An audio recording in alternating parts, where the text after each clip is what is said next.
हाणे जा मोटा मोटा जेके असरात आहिनि त हाणे जेके PTI जी रिज़र्व सीटूं आहिनि हाणे इहे बंदरबान मतिलबु इहे विरहाए ॾिबियूं पीपल्स नवाज़ लीग पीपल्स पार्टी JUI ऐं YPP या MQM बि न इस्तेहकाम पाकिस्तान पार्टी MQM।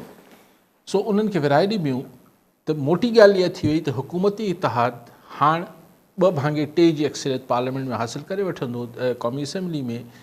ख़ैर उन्हनि 6वीं आइनी तरमीम जेका आहे उहा बिना 2/3 जी अक्सरियत जे बि पास कराए वरिती हुई, पर हाणे हुननि खे कंहिंजी बि मौलाना फज़ल रहमान जी कंहिंजी बि ज़रूरत न रहंदी ऐं हू 2/3 मेजॉरिटी क़ौमी असेंबली में हासिलु थी वई हुकूमती इतिहाद खे। ऐं इहो जेको अॼोको फ़ैसिलो आहे इन खे 6वीं आइनी तरमीम जेका वॾे ज़ोर ऐं वॾी जोश ऐं जज़्बे सां मंज़ूर कराई वई हुई त वॾो मुल्क जो मसइलो हल थी वेंदो, सभु कुझु ठीकु थी वेंदो ऐं पोइ शींहं ऐं ॿकरी गॾु पाणी पीअंदा ऐं अदालती रिफॉर्म्स अची वेंदा। उन जे नतीजे में ही उनजो समर आहे अॼु जेको फ़ैसिलो आहे त 13 रुकनी बेंच हुई सुप्रीम कोर्ट जी, जंहिंमां 8 जज साहिबान हिन रिज़र्व सीटूं PTI खे ॾियण जे हक़ में फ़ैसिलो कयो हो काज़ी फ़ाइज़ ईसा जे ज़माने में। फ़ाइज़ ईसा साहब मुखालफ़त कई पर 5 जजनि चयो त न ॾियो सीटूं PTI खे। 8 जजनि हुन ज़माने में चयो त ॾेई छॾियो सीटूं PTI खे। अॼु 8 बेंच जे फ़ैसिले खे 7 जज साहिबान उॾाए छॾियो त न PTI खे सीटूं न ॾियो, जिन मां सिर्फ़ु 3 ॼणा पोईं बेंच में हुया। हा बकाया त वरी पोईं बेंच जॾहिं की रिव्यू में नज़रसानी में अॻूणनि जजनि जो हुजणु ज़रूरी आहे। पर 6वीं आइनी तरमीम खां पोइ ऐं ख़ासि तरह जीअं हिकिड़ी ठहियलु आहे माहौल त माना ॿिए लफ़्ज़नि में त अपोज़िशन लाइ हिन मुल्क में गुंजाइश ख़तमु थींदी वञे पई त मतिलबु नियर फ्यूचर ताईं त अपोज़िशन लाइ जेको वॉइस ऑफ डिसेंट लाइ यानी इख़्तिलाफ़ राय लाइ मुखालफ़त पार्लिमानी या उन जे लाइ स्पेस या उनजी गुंजाइश ख़तमु थींदी वञे पई, न हुजण जे बराबरि रखी पई वञे। हिन जा तमामु नाकारी असरात पवंदा ऐं पवनि पिया ऐं आईंदा पवंदा त हीउ मुल्क हिकिड़े ॿिए शिकल में ठहे पियो। लेकिन ऐं ज़ाहिर आहे इन जो को अगरि को जमहूरियत नाले का शइ हुजे त उन हुई बि घटि, लेकिन जेतिरी हुई उन ते बि हिन जा नाकारी असर पवंदा। ऐं हाणे 6वीं पार्लियामेंट में 2/3 अक्सरियत हासिलु करण खां पोइ हाणे 27वीं आइनी तरमीम बि जल्द मुंहिंजे ख़्याल पेश थी वेंदी, जंहिंमें जुडिशरी में मज़ीद बहितरियूं आंदियूं वेंदियूं।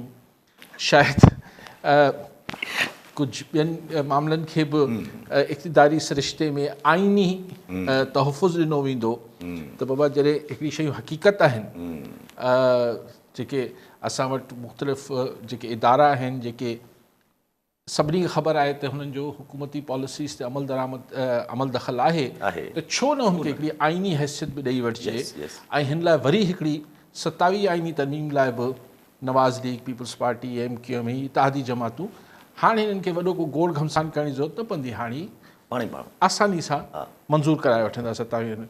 सो तव्हांखे मुबारक हुजे।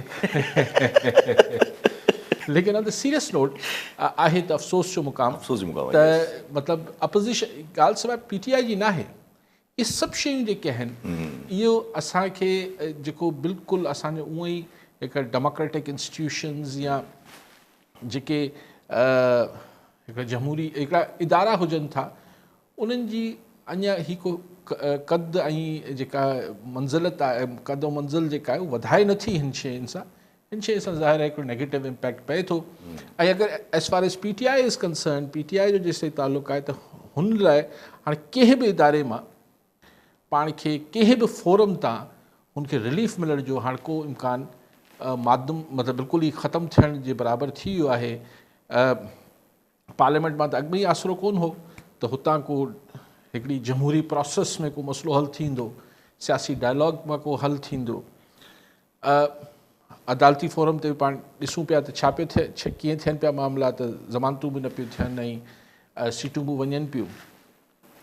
इस्टेब्लिशमेंट सां बि हाईकोर्ट ज़मानतूं रिजेक्ट कनि थियूं, हाईकोर्ट ज़मानतूं रद्द करे छॾींदियूं। ठीकु आहे उहो ATC ऐं हू त ठीकु आहे। सो आई थिंक की किथां बि PTI जो त फ़िलहालु वरी हिकिड़ो साम्हूं हिकिड़ो भित अची वई आहे ख़ुदि अमेरिका जिथां हिननि खे आसरो हो PTI वारनि खे, सो न मुल्क जे अंदरां न मुल्क खां ॿाहिरां किथां बि PTI लाइ हाणे को रोशनी जो फ़िलहाल त को किरण नज़र नथी अचे। क्वेश्चन सिर्फ़ु ख़ान जो न आहे, ऐं बार बार चवां एग्ज़ैक्टली, जी हाँ, जी हाँ, जी हाँ। ही मुल्क जो जेको सॼो पॉलिटिकल कल्चर जी जेका जोड़जक थिए पई, ही हिकिड़ी सेमी हिकिड़ी डिक्टेटरशिप टाइप सूरत वञे पई। पीका जहिड़ा कानून आहिनि, किथे तव्हांजो अगरि को पुरसाने हाल न थींदो, तव्हांखे का दाद फ़रियाद न ॿुधी वेंदी, त ही हिकिड़ो बंदि माहौल में असीं वञूं पिया। बहरहाल जेको सुठा नतीजा त कोन निकिरनि। DGI-SPR जो जेको BBC के इंटरव्यू, उन में बि लॻे थो त को चेंज ऑफ माइंड ना आहे, चेंज ऑफ हार्ट ना आहे। PTI ॾे बि साॻियो मौक़फ़ आहे त बाबा असां ॻाल्हियूं ख़ैर ऑफिशियली त इहो ई चवणु बि खपे। सो ऑफिशियली त ज़ाहिर आहे DGI-SPR त अगरि PTI सां एस्टेब्लिशमेंट ॻाल्हियूं करे बि रही हुजे, त कॾहिं मञिबो त न आहे ऐं मञणु खपे बि न, स्पेशली इंटरनेशनल या कंहिं बि मीडिया जे साम्हूं। ख़ाजा सत हाइब्रिड निज़ाम खे ओके था चवनि त पोइ न, हाणे ॿी ॻाल्हि ते अचां पियो त उहो मञिबो त न। जी हाँ। लेकिन जॾहिं इहो चइजे थो त फ़ौज खे सियासत खां परे रखो, जेके DGI-SPR साहिब चवनि पिया, त पोइ हिते पंहिंजे डिफेंस मिनिस्टर खे बि सम्झाइणु खपे एग्ज़ैक्टली त हू इंटरनेशनल फोरम्स ते वेही यस हाइब्रिड सिस्टम, यानी हिकिड़ो इस्टेब्लिशमेंट ऐं सियासी पार्टियुनि जो हिकिड़ो जो गठजोड़ सिस्टम आहे, उहो चइबो आहे गठजोड़ सरकार, पर ही गठजोड़ सिस्टम आहे। हिन जेको गॾियल सॼियल हिकिड़ो निज़ाम ठहियलु आहे, जंहिंखे हाइब्रिड सिस्टम चऊं था पाण, त इन जी वकालत न करणु खपे ऐं इहो न मञणु खपे त असां वटि को हाइब्रिड सिस्टम आहे। छाकाणि त अगरि तव्हां हाइब्रिड सिस्टम जी ॻाल्हि कयो पिया, त ज़ाहिर हुन में असांजी मिलिट्री इस्टेब्लिशमेंट शामिलु आहे, तॾहिं तव्हां हुनखे हाइब्रिड चओ पिया न सर। जी हाँ। अगरि सिर्फ़ु सियासी पार्टियूं गॾु हुजनि हाणे निज़ाम में, त हुनखे तव्हां इतिहादी सरकार चओ आहे, पर तव्हां निज़ाम चओ पिया ऐं हाइब्रिड जो लफ़्ज़ इस्तेमालु कयो पिया, त इन जो मतिलबु आहे त तव्हां ज़ाहिर मञनि बि पिया त इस्टेब्लिशमेंट आहे। त हाणे अगरि सरकार ऐं सिस्टम हलाइणो आहे, त इन जो मतिलबु त सियासत आहे। कंहिं बि मुल्क जो निज़ाम हलाइणु, चाहे हू डिक्टेटर ई वेठल हुजे, कंदो त सियासत आहे न, ऐं सियासत कोई एतिरी बुरी शइ बि न आहे। त पोइ डिफेंस मिनिस्टर खे रोकणु खपे त हुनजो बयानियो कि हाइब्रिड निज़ाम आहे असां वटि, यानी असां सां असांजी मिलिट्री इस्टेब्लिशमेंट गॾोगॾु ही सिस्टम हलाए पई, ऐं DGI-SPR जो बयान में इहो फ़र्क़ु अची वञे थो। तंहिंजे करे मौक़ुफ़ पब्लिकली इहो ई रखणु खपे जेको DGI-SPR रखियो आहे। ख़्वाजा आसिफ़ खे सम्झाइणु खपे त बाबा इहे ॻाल्हियूं कबियूं थोरी आहिनि, इहे ॻाल्हियूं सभिनी खे ख़बर हूंदियूं आहिनि, कबियूं थोरी आहिनि। ॾिसो ॻाल्हि इहा आहे त अगरि असां वटि 27 आईनी तरमीम पास कंदा आहियूं, तव्हां चओ था हुन में अलाए छा छा आहे जेको सभु जेके हलनि थियूं ख़बरूं मार्केट में, त हिन लाइ को न पास थियण जो छा इम्कान आहे? हिन दफ़े त न मौलाना फज़ल रहमान खे मिंथूं करणियूं पवंदियूं, न कंहिंखे ॿिए खे इलाज करणा पवंदा, सदाए चइबो त बाबा टे पार्टियूं हा बसि करे वठो, बिस्मिल्लाह कयो, वारो कयो, वारो कयो, सुबुह जो तकरीर शुरू कंदा, ॿिए पास करे वठंदा, हिन में कहिड़ो मसइलो आहे?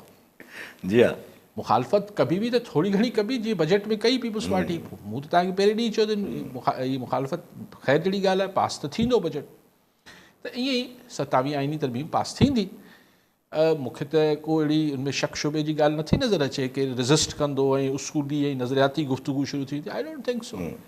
असां वटि इहो शौक़ु सदाईं रहियो आहे, अयूब ख़ान खे बि रहियो, ज़ियाउल खे बि रहियो, मुशर्रफ खे बि रहियो, ऐं हर कंहिंखे थींदो आहे, सिविलियंस खे बि रहंदो आहे। नवाज़ शरीफ़ बि पंहिंजे पाण खे तक़रीबन अमीर उल मोमिनीन ठाहिण जे चकर में अची वियो। त हीअ जेको डॉक्ट्रीन ऑफ कंटिन्यूटी जो आहे, त यार हीअ तमामु सुठी पॉलिसी असीं हलाए रहिया आहियूं। असांखे हिकिड़ा 10-15 साल त ॾियो न, त अचो अहिड़ो सिस्टम ठाहियूं, अहिड़ी कानून साज़ी कयूं जो असांखे तसलसुल मिलंदो रहे, असांखे केरु लोॾे न सघे। ख़ान खे बि शौक़ु हो, ख़ान ऐं बाजवा खे, जनरल फैज़ खे।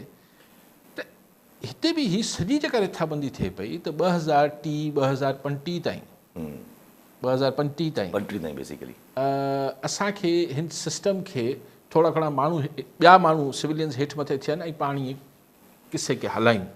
सो इहो उहो ई आहे, नज़रिया तसलसुल आहे।